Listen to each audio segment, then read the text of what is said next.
We've got some difficult days ahead. That's what he said. He said, we've got some difficult days ahead. On that fateful night, when it seemed he knew he would be dead the next day, the late Reverend Dr. Martin Luther King Jr. said, we've got some difficult days ahead.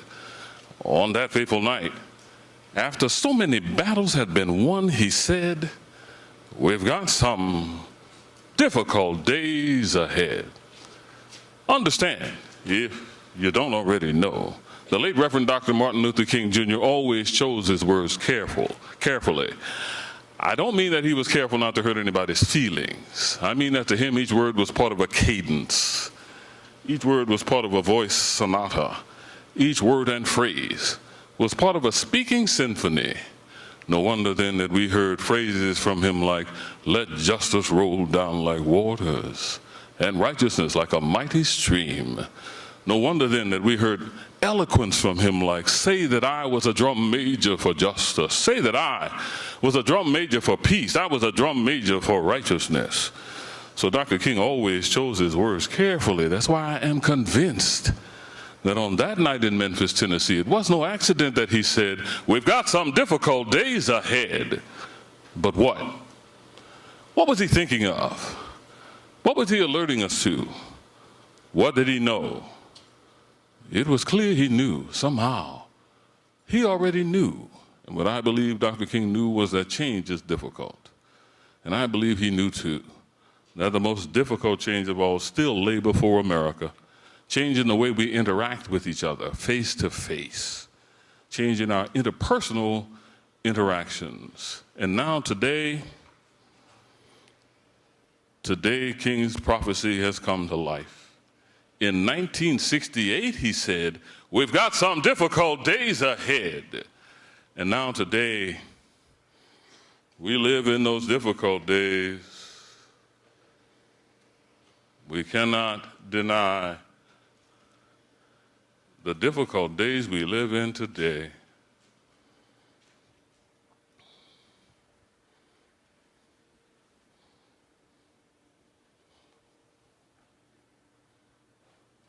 Cities, universities, high schools, high schools, high schools, high schools.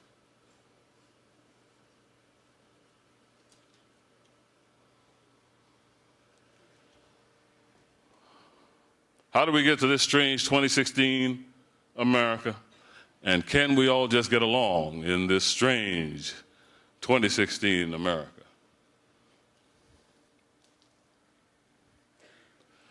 I've been teaching at North Carolina State University for 28 years. Even I'm amazed at that statement. I teach a lot of students. My classes are all auditorium size, like this. I teach and talk to a lot of young people trying to learn to navigate life, trying to learn to. So here's an interesting thing I discovered. Here's a set of students who follow me around. They came to help me celebrate a teaching award. Yeah, NC State just ain't what it used to be. But trying to learn to navigate, I've learned that some young people who talk about adulting. Adulting, I said. What in the world? And they kind of freaked out about having to adult. And then I discovered this, so you will pardon me because it's hard for me to get through reading this, but you'll see why. Adulting. Here's what just hit me. That horrifying moment when you're looking for an adult, but you realize you are an adult.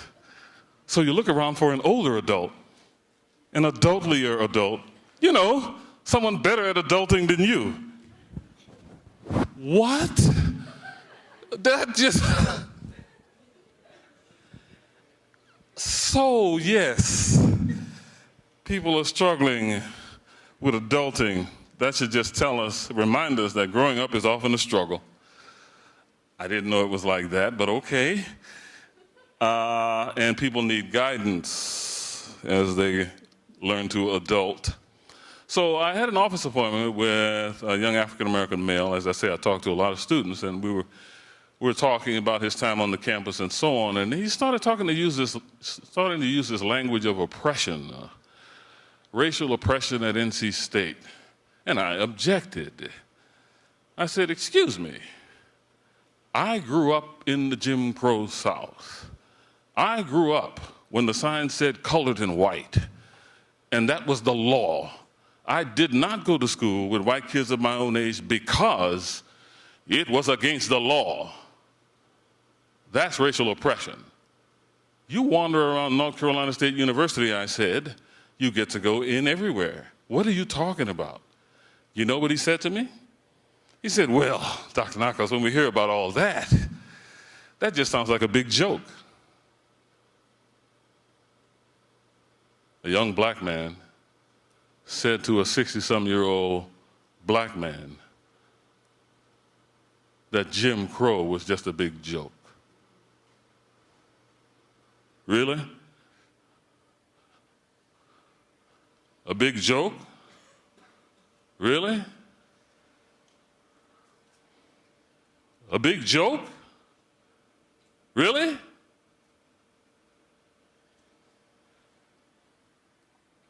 A big joke.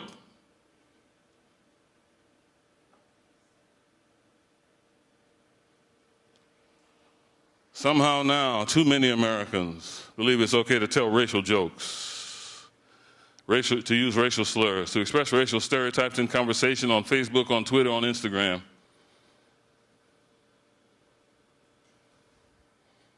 To do all that sometimes on the job. Turns out, same with mental health conditions, sexual orientation, religions, gender identity, bodily conditions, same with gender. Jokes about women. We're not post-racial. We're not even post-gender. People casually joke and poke about other folks and think that's okay. So how have we gotten here? How have we gotten so confused about how to have productive interactions with our fellow Americans? How have we gotten here?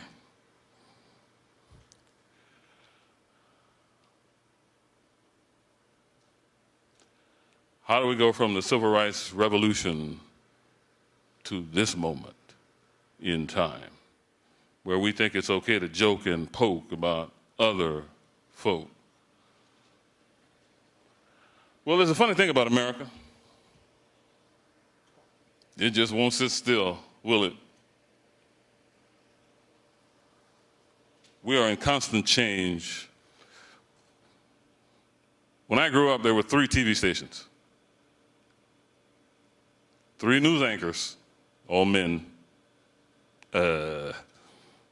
We're not living in that America anymore, are we?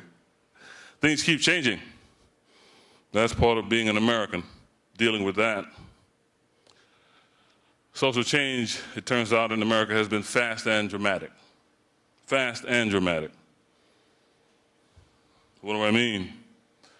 Well, I grew up in the Jim Crow South. That's not ancient history. I'm still here. I am not dead. I grew up in the Jim Crow South. Legal segregation, race riots in American cities, race riots in the American military.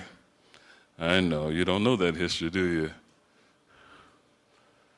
Well, I lived that history. Ignore that young man on the right there, on your left. Oh. Sometimes it's hard to look back on yourself 50 years down the road. Yeah. But in the Navy that I served, 1972 to 1976, here's a history you don't know that's reported in this new book, Black Sailor, White Navy. January 1973, on board the USS Intrepid, 5,000 men, weapons of mass destruction all around, at sea in the Mediterranean, we had a race riot. On board an American ship of war, we had a race riot. Guess what? Between 1970 and 1975, there were some 350 major racial incidences in the United States Navy. 350. On board, I was on board one of those. So things have changed, fast and dramatic social change, though. Jim Crow legal segregation, race riots in American cities, race riots in the American military, desegregation of our schools to what? Well, to that event. I grew up in the Jim Crow South, and now our president looks like that. That's fast and dramatic social change, folks. Fast and dramatic. And people were like, oh, wow, we got a black president. And then people said, oh, wait, wasn't he raised by his white mother and grandparents? Well, he's biracial. Okay, yeah, but he's still black. I mean, okay, he's Christian. Barack Hussein Obama. Yeah, people who voted for this guy are still made nervous when they see him. Yeah, why? Because it's not easy to categorize him. And we humans, our psychology wants to make things simple. Our cognitive economic system wants us to keep things simple. And every time we see President Obama, we can't do it.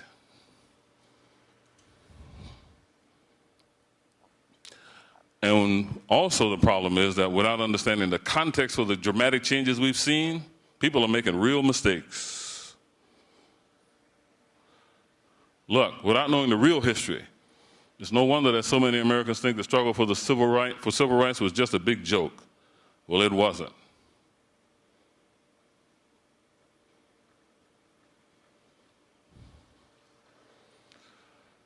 You see, too many Americans don't know or don't want to admit the real starting point.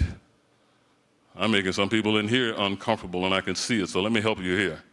You don't know me, but there's certain things I do not put up with. You're here to listen to me. If you don't want to listen to me, get the hell out.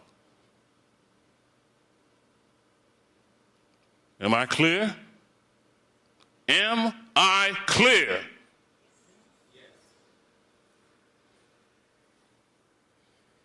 So too many Americans can't fully understand how things have really changed in America, and that's why we get so much struggle. That's where we are now, struggling with the reality of America. Americans are struggling, they're confused because of fast and dramatic social change. And people are admitting it. Survey after survey, diversity is on the rise, and people say it makes them very anxious. Americans say it makes them very anxious. But why is there so much anxiety? So, again, I interact with a lot of students.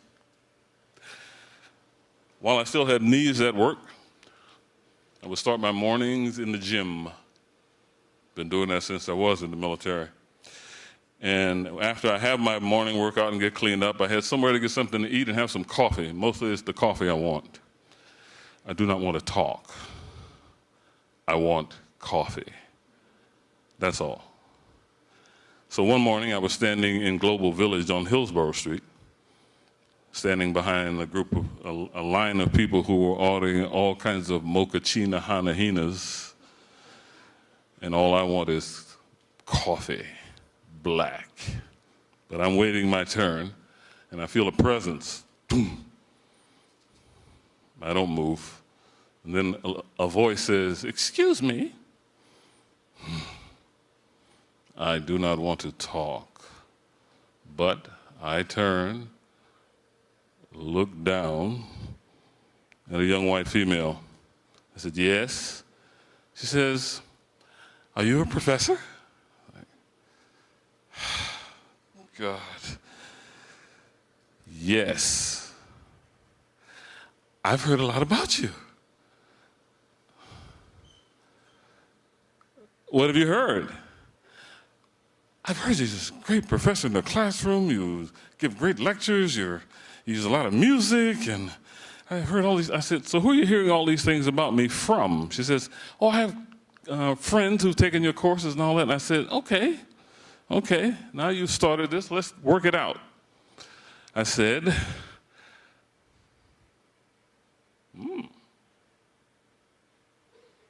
how did you know I was that, professor? And then her interaction style completely changed. She went from ha, ha, ha, ha, to oh. And then I waited.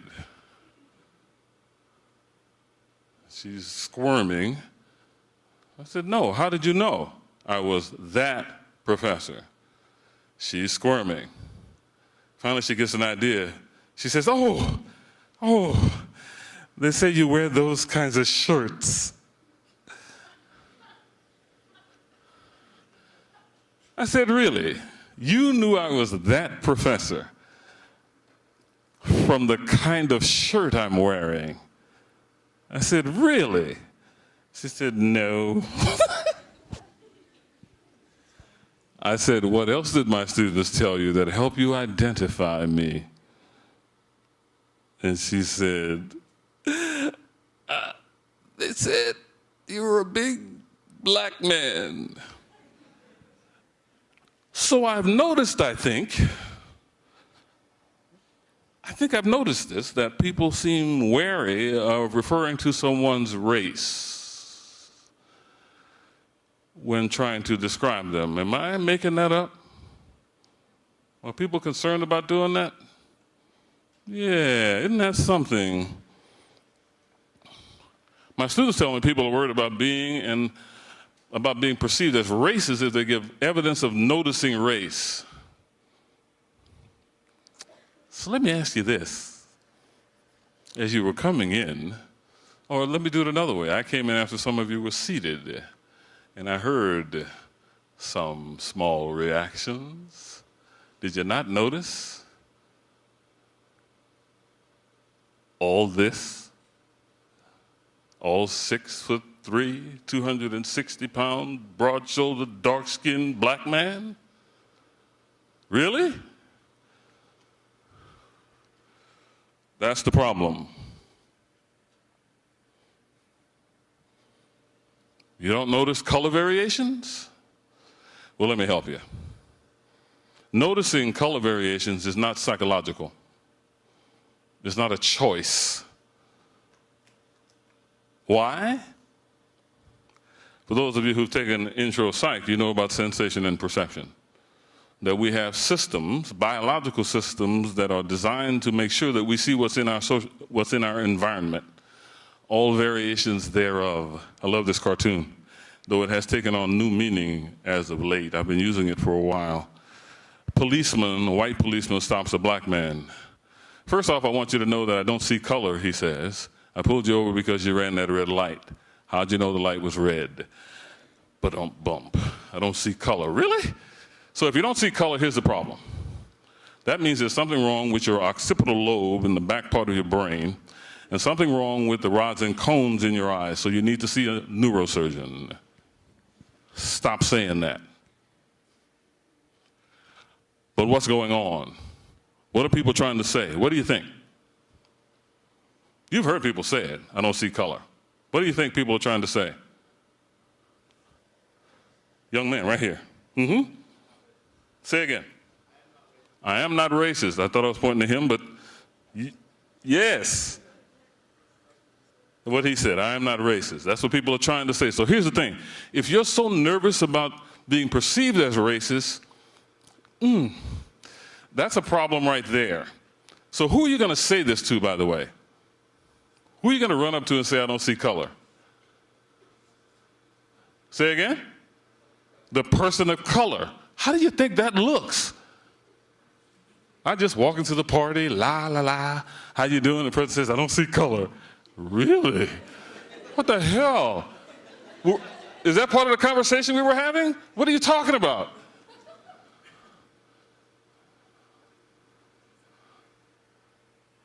We're making mistakes. And you said it. See, the thing is, being the social scientist, I'll say it this way. There's a lot of confusion and anxiety about those concepts. People are very worried And one of the reasons they were is they slammed these together: prejudice, bigotry, and racism. They act as if that's all the same thing. Turns out it's not. I am from deep south, Louisiana, Acadiana. Et toi, c'est bon. Laissez les bons ton rouler. Et toi, oh yeah, c'est bon, it's so good. Laissez les bons ton rouler. Let the good times roll. I am a Louisiana black Creole. And the thing about the Cajuns and the Creoles is we got a reputation. We'll eat just about anything. It is true. Nutria is something we've been eating lately. Anybody know what nutria is? Anybody ever eat nutria? Oh, look, we eat it. You skin it and you barbecue it. Nutria is a rat. It's about, what? What's the problem? I'm sorry. What's the problem? Yeah, it's a rat. It's about yay big. Tastes like armadillo.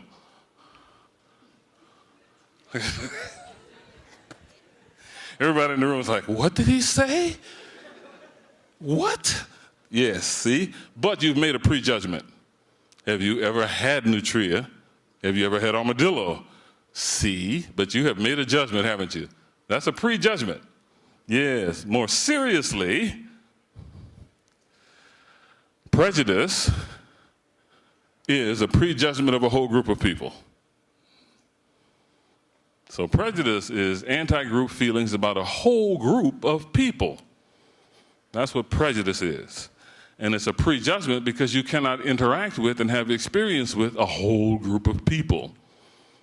You can have experiences with one person who looks like that group of people, but you cannot have an experience with the whole group. So you are prejudging the whole group. That's prejudice. Now let me ask you this.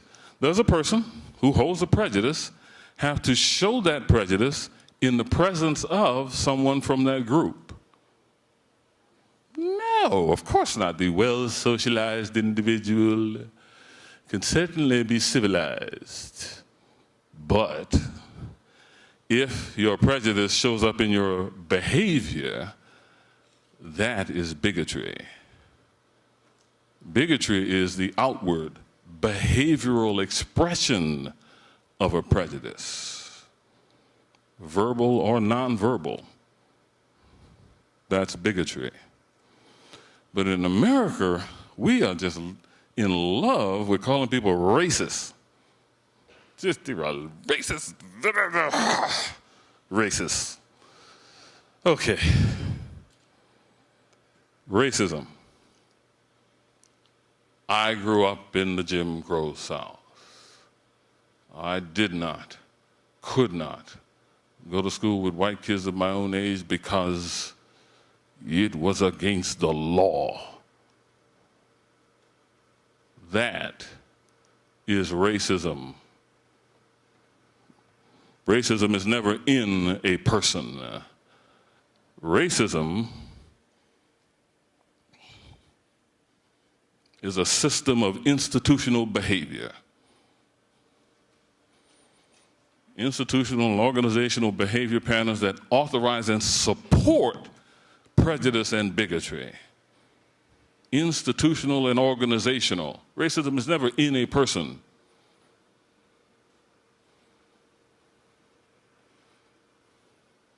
But we like calling people racist, don't we? We can do it. It's institutional and organizational patterns that support prejudice against blacks, prejudice against women, prejudice against homosexuals, prejudice against... So if it's institutional and organizational, that is the ism. So we are struggling with understanding what's really going on. Racism, look at that picture. Sometimes we get confused because we see pictures like this and we wonder now from our modern perspective why whites were so willing to show their bigotry in public. Does that picture explain it? Who's sicking the dogs on peaceful black protesters? The police. Institutional and organizational patterns of behavior that support and authorize prejudice and bigotry. No white person was going to be arrested for, and this happened, beating a black person with a bat, throwing bricks at black people, spitting on black people. They were not going to be arrested because the institution of law supported prejudice and bigotry. Racism is never in a person. Bigotry, outward behavioral expression of anti-group feelings. So what is that? Stereotypes, using them, saying them out loud, slurs, saying them out loud, avoiding people because of. That's bigotry.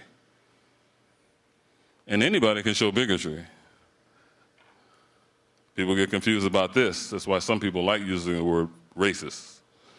So they can say it's not me and it's not us. Well, let me help you. Anybody can be a bigot.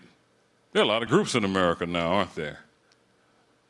Yes. So just because you don't show bigotry towards black people, or just because you don't show bigotry towards white people, doesn't mean you can't show bigotry towards homosexuals, Muslims. All of that is bigotry. All of it. Anti-group feelings that come out in behavior.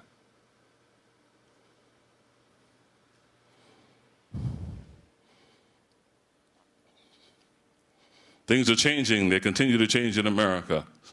Demographically, we are changing. We are becoming browner and browner every day. Unavoidable. Nothing's going to stop that. Nothing.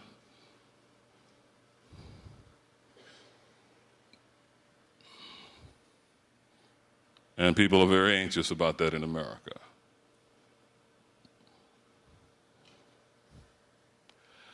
So today we live with something new, something I call neodiversity. Neodiversity. We used to talk about race relations. We started talking about diversity for a little bit when we started talking about women's issues. And then, wow, big changes came to America in all kinds of ways. And those big changes brought a lot of different groups to our country, into our country, who have already been in our country. So neodiversity is we've gone from a racially segregated society to a society like this one, to a society that looks like this room. In my day, this gathering was illegal. A racially mixed group of people? Oh, hell no. The stormtroopers were coming. That's literal. They were coming with guns. So we've changed.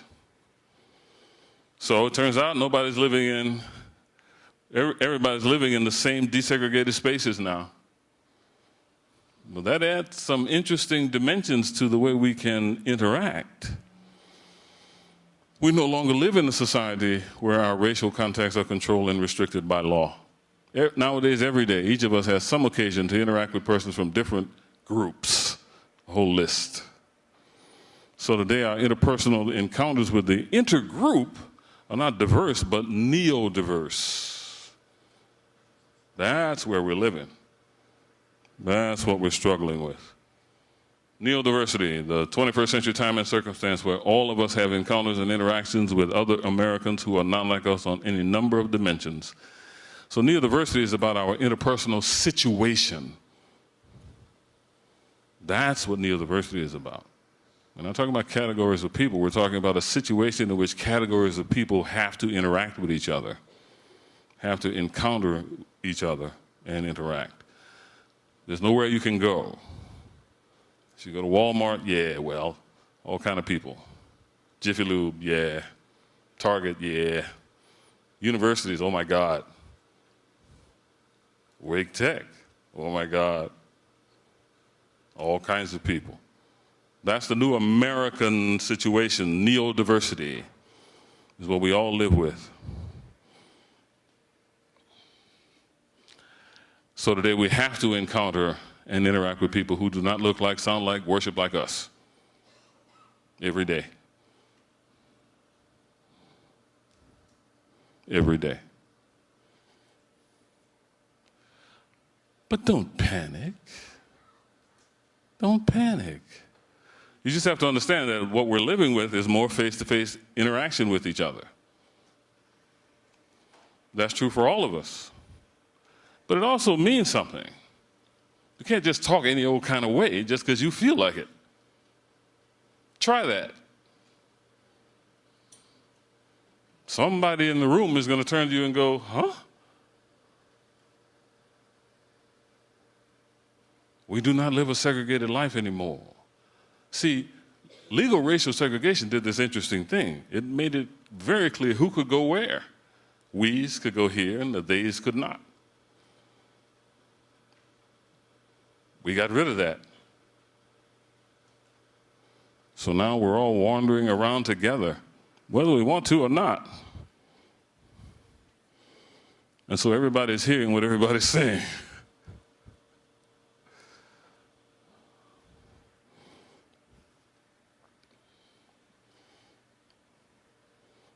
My friends, welcome to America. Welcome to the future. It ain't coming. This is it.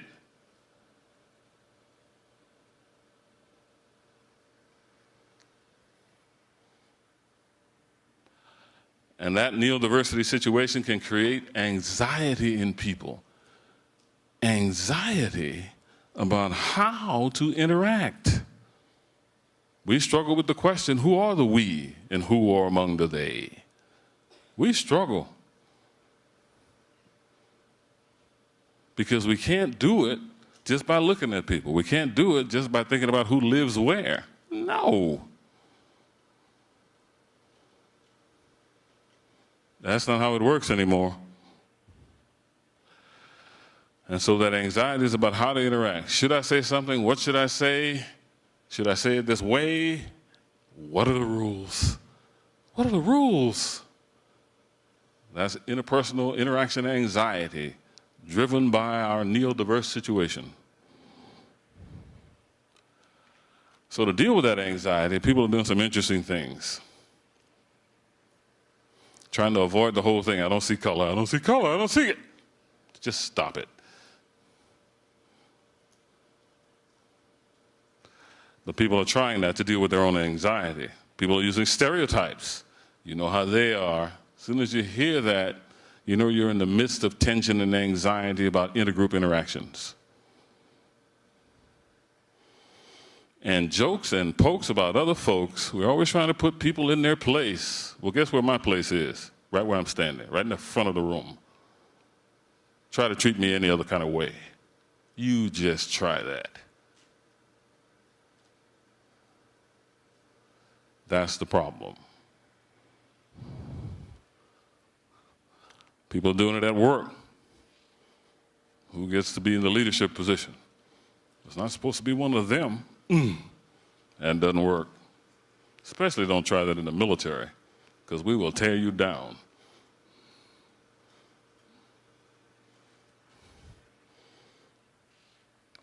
Like I said, welcome to America. I tell my male students, be careful, be careful. That pretty young thing that you're staring at, that might be the CEO. You best check yourself. Welcome to America. And by the way, there's all this talk about political correctness. This has nothing to do with political correctness. It's about the fact that there are no innocent racial jokes, religious jokes, mental health condition jokes, ethnic jokes. None of that's innocent.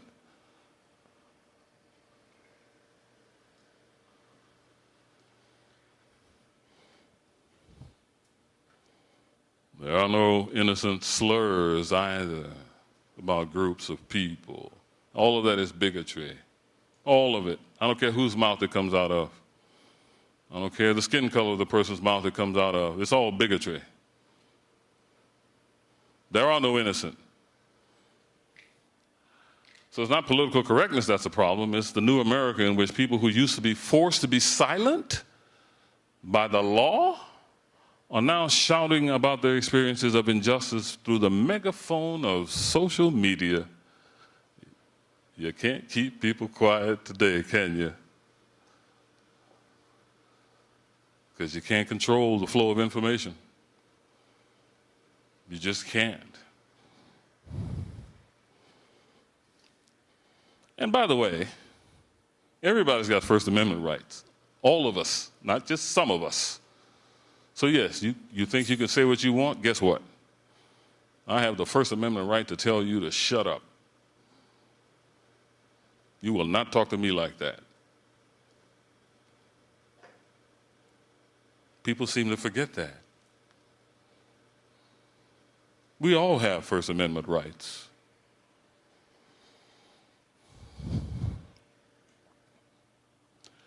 So I have the right to say you will not talk to me that way. And that's why you have to be really careful, because in the workplace there are laws about this. Laws. Yes. Hostile work environments are illegal.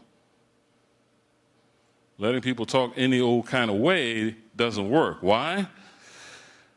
Because you get sued and you end up losing a lot of money.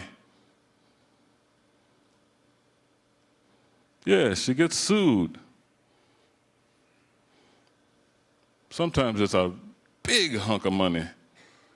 1.4 million, 1.2 million. For people who said they were just teasing this Muslim man over and over again. He sued because his workplace did nothing about it. The institution let it go on, and now we understand what that means it was. Yes. It wasn't in the persons, it was what the institution allowed and supported. It was racism.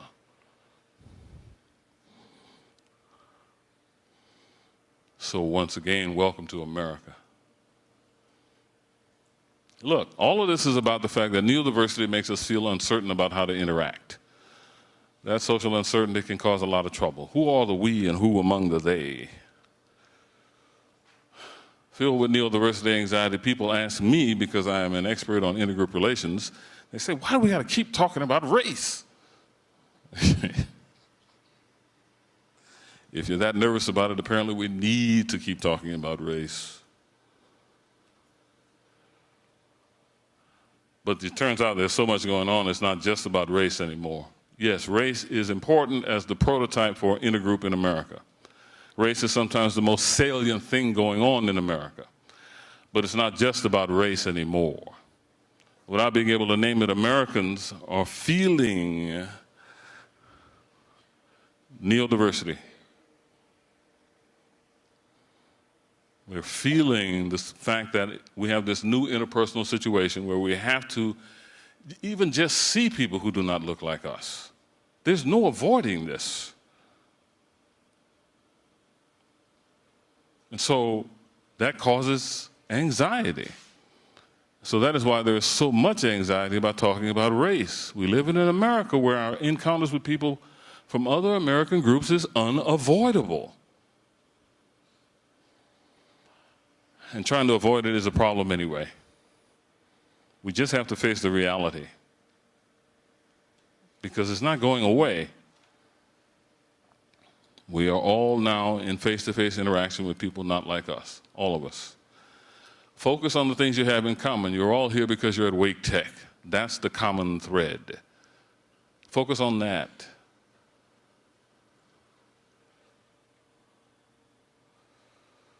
You see, we all have to adapt. All of us. So I'm leaving a handout with you, 9 tips to help you interact well in neurodiverse America. One of the tips, never try to interact with a person as a representative of a group. Don't do it, because that means you're pulling on a stereotype.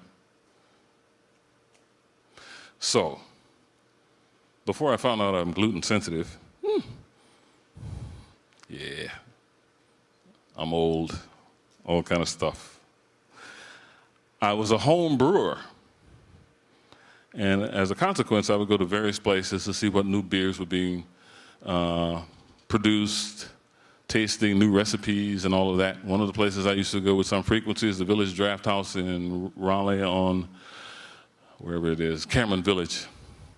And they knew me. I was there with so much frequency. They knew me. So I could just walk in, wander over to a table. They're like, oh, there he is again. And then somebody would come and wait on me. Well, as you might imagine, wait staffs in restaurants have changeover, especially around a campus like NC State. So one night I was in there, just gotten there, and it was clear they were training new people. And as I took my seat and got comfortable, I saw them tap on the young white man who they were training.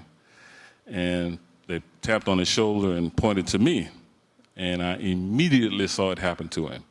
I immediately saw the anxiety rise up in him about having to interact with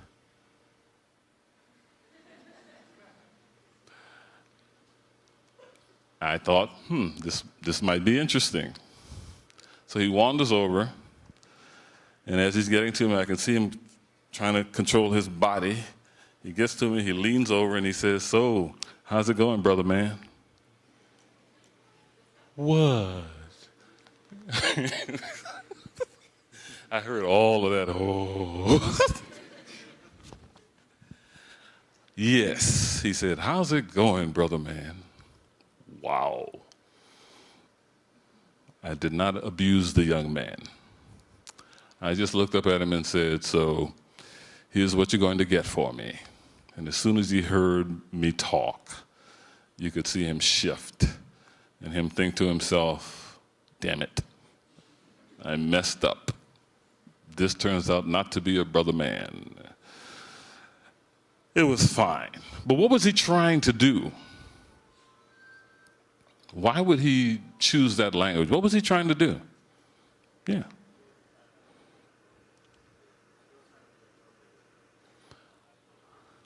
He was trying to be appropriate. So let's think about that. He was not coming at me with antagonism. He was trying to make the connection, right? A warm connection, so this would be a smooth social interaction. The problem was he was trying to interact with me as a representative of a group. That's the problem. Why is that a problem? Whenever you try that, you're interacting with the stereotype in your head. So you're not interacting with the person in front of you, you're interacting with whatever's in your head about that group. And that is when the trouble starts. Because the other person realizes what you're doing. Members of stereotype groups know the stereotypes of their group. So you use the stereotype, and now the person is looking at you like, really? Really? You're gonna, really? And the interaction goes off track. This is all about neurodiversity anxiety. We are struggling in America with who are the we and who are among the they. That's where we are in America. And I call it a rough beast. I call it a rough beast drawing on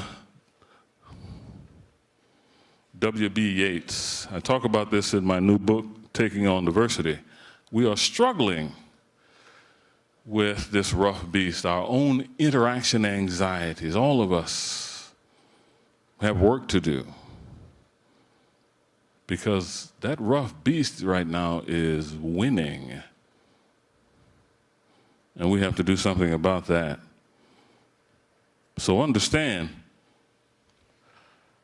neurodiversity is here to stay. Neurodiversity is what is giving us so much anxiety across our nation. I call it a rough beast, drawing on from W.B. Yeats, the poet, who was a believer in millennial change. He believed that every 2,000 years some great change would come to humankind.